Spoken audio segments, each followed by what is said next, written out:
So the story with this PlayStation 5 is that I got a message on eBay saying this: I've dropped the PlayStation off at Parcel shop, so it should be with you in a couple of days. I kind of forgot about this, or I sent him a message on the 9th of May. So this was the 30th of April. I sent him a message on the 9th and said, just any updates on this? And they came back and said, hi Joey, sorry about the delay. I'm currently in contact with Every about it, as I noticed myself that the tracking hadn't updated. The email I had from them this morning was that they've spoken with the warehouse and they're trying to locate the parcel. I'll update you as soon as I know more. I said, no worries, mate. These things can happen. No rush. Just let me know how you get on. And then I got a message 5 days later, saying, hi Joey, unfortunately, it seems that the console has been lost by Every. I've spoken with eBay and they said you need to open an item not received case and they'll deal with it from there. I explained it was a shame because I was looking forward to working on this one. And then he came back and said, no worries, sorry it took so long for Every to realize it was lost. They kept giving me the runaround, blah, blah, blah. I know exactly what Every are like, so I completely understood the frustration that he was having. Then what I said was, I kind of forgot about it, and I got a package. A month later, on the 7th of June, I got a package. And I was like, I don't think I've ordered anything recently, so that's weird. What was it? The missing PlayStation 5. So I sent him a message straight away. The person that I bought the console from, I sent him a message straight away. Because I raised a request on eBay and I got my money back for that console. Therefore thinking he didn't get paid. He come back to me and said, hi Joey, thankfully eBay covered the cost of the item about getting lost, even though it was a simply shipping thing. So that was a surprise. I did get an update from Every saying it was delivered. Did it get to you? And I said, I literally got it a couple of days ago. And I said, to confirm, did you get all your money back through eBay? And they said, yeah, eBay covered the full cost of the item. Honestly, I couldn't believe it, as eBay in the past never really covered any of that.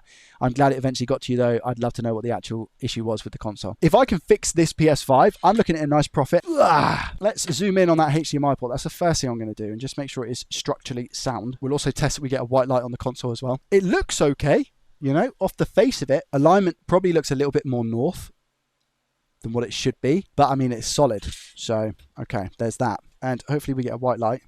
Did say that there were some screws missing. I can see on the warranty sticker we have a missing screw. Is that the only one? Perhaps, yeah. Oh no, we're missing one here as well. So we have a couple of missing screws as confirmed. Right here, we're looking for a white light. Okay, we get a blue light, we get a fan spin. These are really good signs. I'm also missing 2 screws on the fan. What I can tell, by the way, is that it looks very clean in the fan area. It doesn't look like it's dusty at all. Maybe a sign of liquid metal here, by the way. That is not good. I'm going to take a look at that as well. Do we have a case of spilt liquid metal? Who knows? Could be anything. These previous HDMI port repairs, honestly, you can try and guess what it's going to be. You're never going to get it. You get something different every single time. So this blue light should pretty soon after you turn on a PS5 go to a white light, and that's not happening. So it's doing something. But what is the question? I'm not going to test the HDMI lead because I don't want to mess up anything. Plus, we know supposedly from the listing that it doesn't work anyway, so what's the point? I'd rather strip it down and inspect first before testing the HDMI. I think it was maybe not shut down correctly and therefore it's doing some repairing. And on the message, I'm pretty sure they confirmed that it does turn onto a white light. So it does say console powers on but shows no display. That's kind of my bad, right? Technically it turns on, but we just don't get a white light. That might not be down to the display. That could be a plethora of issues. What I do know is that a blue light can commonly be something to do with the APU. I'm just putting it out there. But remember what I said about the liquid metal. This is liquid metal down here. And that concerns me quite quickly because it could be that we've got 2 rails that are shorted, which is causing a long blod. It could be something to do with the RAM. So we need to take a look. Unfortunately, I can't use UART for long blods either, which kind of sucks. I'm going to try and put it into safe mode first. Okay, so console off. I'm going to hold down and see if I can get into safe mode. I'm listening for 2 beeps here. 1, 2. Was that a turn off? White light. Here we go. Now I'm able to test if I get a display. Switching scenes. So I'm going over to HDMI 1 now. No display. It's not going to lock, is it? So it's not locking to the display of HDMI 1, which is what it should usually do. So we still have, annoyingly, we have an issue with the HDMI port and what looks to be a separate issue of a long blod. There is a chance that it could be related to the HDMI port. So, for example, if they've combined 2 traces or something along those lines, that it could be causing the console to get confused and therefore we have the long blod. That could be a thing. But I need to take this apart and take a look further. Yeah, I will check for an SSD as well. That's one thing that I was thinking. No. Every single... Oh, no! UART. So this one's already had UART done to it, which inevitably is going to make the repair 3 times harder for me. First inspection, how do we look? I can see the work on the HDMI port. I can see slightly that the Phillips head screws are a little bit stripped. I can't see any, which is nice, flux or liquid metal over the board that would insinuate that we've got an issue here. Do you think that the person tried to change the HDMI port and then they've encountered a blue light of death? Or do you think that they've sent off the console for a repair because they just had a flashing blue light and the repair person's just gone, yeah, I'll change the HDMI port because you're not getting a display? I personally think option A. I'm going to use the word competent tech here. Oh, wait a minute. I do see some liquid metal. There's tiny little drips and drabs of it, but I don't think it's anything that's going to be suffice, but I could be wrong. Now, I've gone for a wide angle lens, but I'm pretty close here, okay? Because I do need to kind of inspect the areas of where I think there's going to be issues with liquid metals. If I go over to the HDMI port, again, it doesn't look too bad from the back. We've got a little bit of burnt flux, but those solder joints, I would say, are pretty good. What I would say is actually the plastic is burnt here. Now, that's not a big issue. It's just something that kind of, it rings a little bit of an alarm bell in my head. I'm just having a look over the 12 volts. Everything looks pretty good. Liquid metal can find its way onto the 12 volt line just around here. We've got the Panasonic HDMI encoder IC. Has that been changed before? Well, oh, that chip kind of looks a little bit dark. We've had a HDMI port change. We've got no flux in this area, so this hasn't been changed. Why is this component darker? So I'll tell you what I'm going to do. I'm going to measure here quick. Long story short, I checked around the area and all of the readings were pretty similar. So we then decided just to go ahead and swap the chip to see if that made any difference at all in the boot sequence. We're going to blast it with 480, get it off the board, and just swap it. See what happens. I tried to be clever. One thing I noticed is that when you heated the chip, the fade disappeared. Let me confirm that. That's the bad one. That's the donor. That's very true. Doesn't look too bad now, does it? Sit. I've got this wrong on my tweezers. Right, you ain't going anywhere. Don't go anywhere now. Stay. Cool. Just checking in and around the area, just make sure that I haven't missed anything super obvious. I don't think filters. I mean, I can check them. I can definitely check them. Filters would just bad filters would just cause no display in most cases. I'm pretty sure.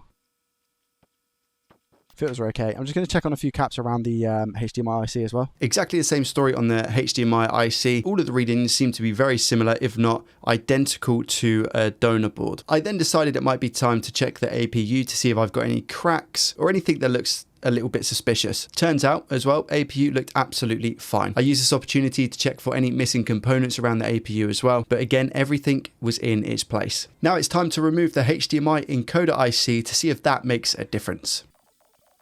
I'm at 480 degrees Celsius. 99% airflow. Now, these tweezers have been okay in the past, but I'll tell you what, maybe they do look a little bit bent outwards. Have I messed these up somehow? No, cool. Right, so we go straight back in right now. I'm just getting that board up to temp again. I'm not going to switch out the solder. I never do.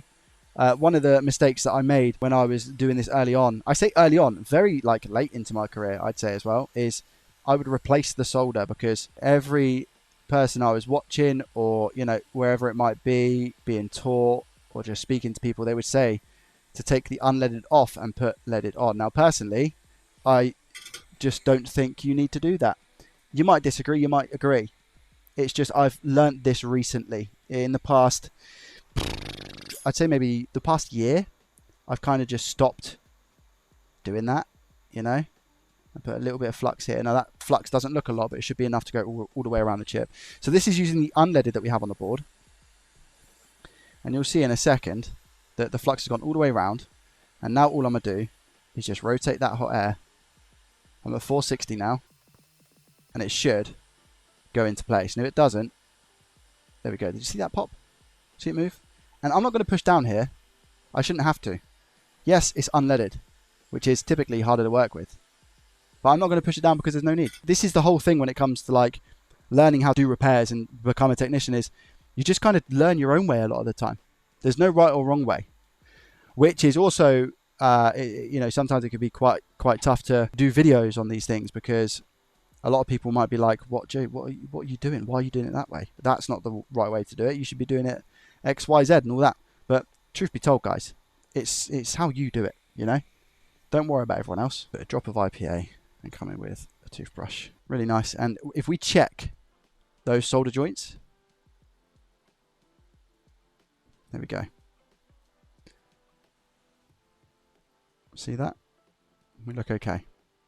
And then if I turn it around, and so it's never going to, I say never going to be perfect. Sometimes you get very lucky and it will be perfect and you can correct those mistakes. But can you see, look, and that's just with the unleaded that we've used. See that? And this is purely just from my my recommendation, you know. You do what you want. But maybe if this can help 1 or 2 people out there, lovely jubbly. And that is nicely soldered on. Important to note, we also removed the HDMI port just to ensure there was no shorts inside the port. If it goes to a white light, I'll be incredibly shocked. Let me put it that way. If it doesn't go to a white light, I'm going to put it in safe mode and see if it's still acting up. 3, 2, 1.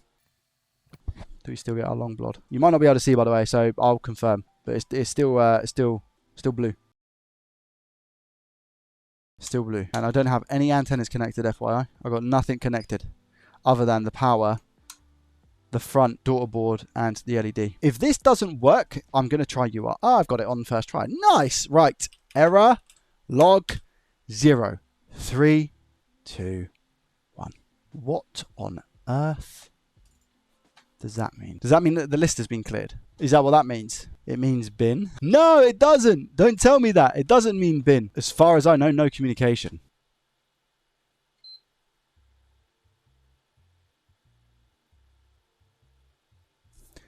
What is going on? Okay. I've hooked up UART and it's booting into safe mode. Let me see if there's any more errors. I don't have a port on, so I can't check display. No, I still can't read anything. I think we stick a HDMI port on, we get that job done. Even though it might seem like a waste of time, I would still like to know if it's displaying. If I put a HDMI port on and we still get no display, and I can't get into safe mode or anything like that. BIOS first, South Bridge. I'm just going to put a little bit of flux on here and tin these pads. We put some leaded in the ground holes. Now, I'm pretty sure this person did use leaded because the port came out relatively easy anyway. 480 degrees Celsius, 99% airflow. There we go. Ground holes looking good. I'll have to shuffle the port around a little bit. We're there. I'm going to come in with the tweezers and try again. Why are you not going through? What? It's not going through at all, by the way. Something is stopping it. And you can see how much force you think I'm giving it there. What? What's stopping that from going through?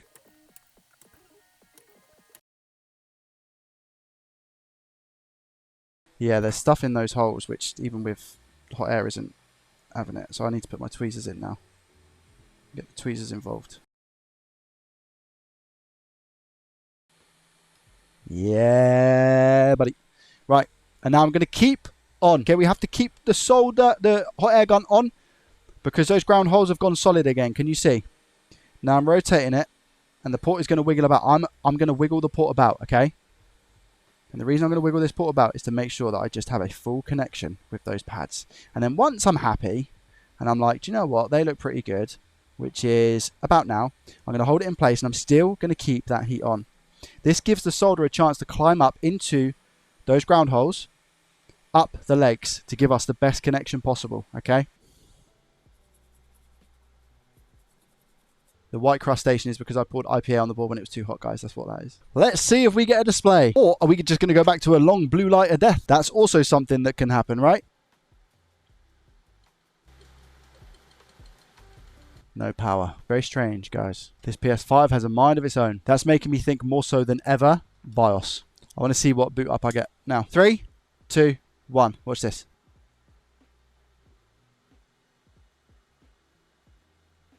It's a normal boot. Could it be power supply after all this time?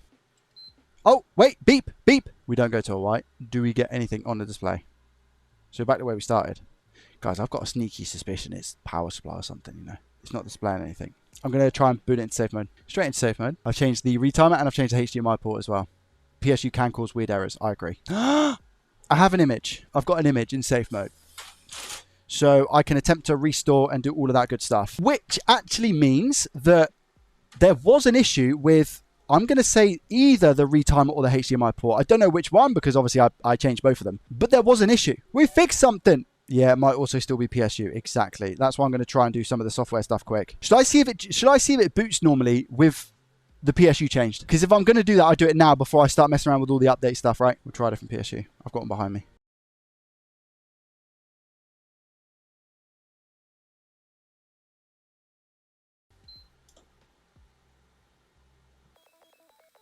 The pulsing looks different. And you're going to be like, Joey, what? I don't believe it. I don't believe it. It hasn't done anything like repaired the system storage or anything like that. And when I just held that button down, I don't know if you heard. When I held that button down, I didn't get a beep. Now you should if the console is fully booted, I should get a beep relatively quick. I'm going to just leave it for 2 minutes. I know that sounds really stupid and dumb, but it might be that it's repairing something a little bit more than console storage. It might be doing something else. Something's up with it. Because I'm not getting the beeps to insinuate that it's on, properly booted. And it doesn't look like it's doing any console repair storage or anything like that. I'm also not getting an image. So I need to boot this into safe mode. So it's booting into safe mode, which still potentially means that we've got obviously an issue on the board. I need to plug the fan in because if I do end up, like I said, installing new software or something, I want to make sure that it doesn't overheat. So I'm going to push the power button, okay? I push the power button. Not like this. Okay, good. White light. Do I hear any beeps? No beeps. Oh, back to blue light. Wait. That's so good. It's gone back to blue light. Wait. I reckon it might have been the disk drive. 3 beeps. Wait. 3, 2, 1. HDMI lock. Here we go. Now, you might be wondering, but Joey, why? I think because of the disk drive. I think this maybe crashed during an update. The PSU went bad. I think the PSU caused the crash of the update, whatever happened. That whole time, especially when we put the new power supply in, it was trying to do an update in the background without giving an image for whatever reason because the disk drive wasn't connected. That's the only thing that I can think of. Now, I've obviously got some more tests to do with this, but can anyone else think of anything different? I'm just going to turn it off and turn it on again, just to make sure we're okay. By the way, it also means that we've installed the encoder IC absolutely fine. White light, system on. I really didn't think that I'd be able to get this working. I'll be honest. I'll run the update, restart it, and then, hold on.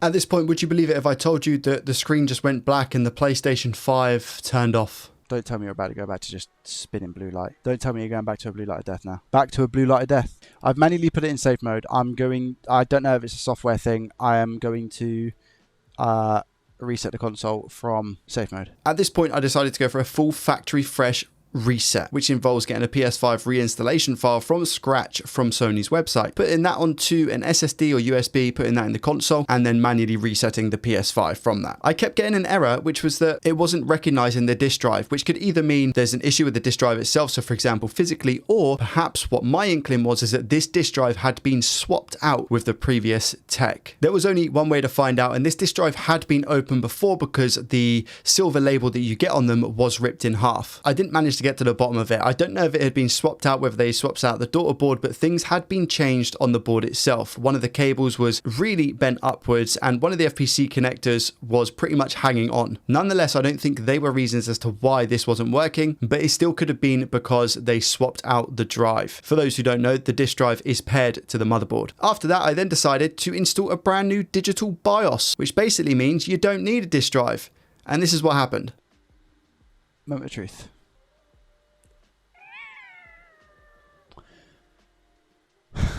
Really? Could be the missing drive, but it shouldn't be because of the BIOS. I personally think with the amount of ghosty issues that I'm getting with this console, that it was destined to not be fixed. I think that it's something APU, SSD, RAM related, and I've spent a long time on this now. I don't necessarily think I'm going to be able to get it sorted. I've replaced the BIOS IC with a digital edition BIOS.